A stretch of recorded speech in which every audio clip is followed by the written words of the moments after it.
Welcome back to Would I Survive in This Horror Book, Part 2. Quite a few people had suggestions of more books that I should consider whether or not I would survive if I ever found myself in that very specific situation. And here are my thoughts. No, that house does not mess about. Also, in that scenario, you're aware that the house is haunted, and I think that changes your demeanor when you go into any building. I would be on constant high alert, screaming at every creak. The house itself would get very annoyed at me very quickly. We haven't even done anything yet. You're just tripping over the stair runner. Did she just run into a wall? That's not even a scary wall. I would like to think that I would do well in this Lord of the Flies set in a theme park situation. I would like to think that I would adopt a leadership role and that I would be ruthless, that I would be willing to do the things that other people wouldn't. I would probably end up just riding the ghost train all day and hiding in there.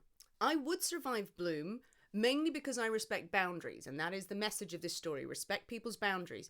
Also, I would have no chance whatsoever of getting with the gorgeous protagonist in this book, the ethereal cupcake making, flower arranging beauty, because I have zero chill.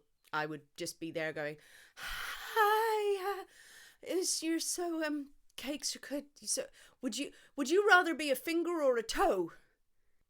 You would like me to go to a house in the middle of the marshes that is cut off from the mainland and civilization every night by a causeway of water, and every evening a horse and a child scream from the darkness while this house is stalked by a woman dressed entirely in black.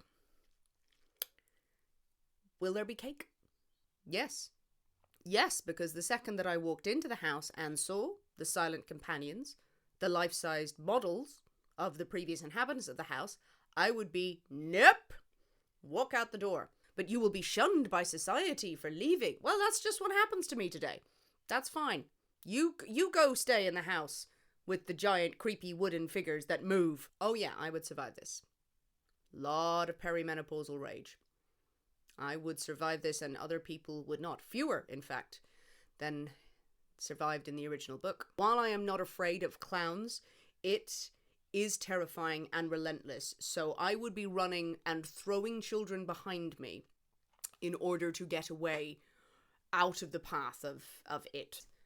I don't think I'd necessarily feel good about my actions, but if I live through it, then I can buy those parents more kids. Let me know the horror books you think you would survive, and certainly send me more suggestions of horror books, thriller books, horror films that you'd like my take on.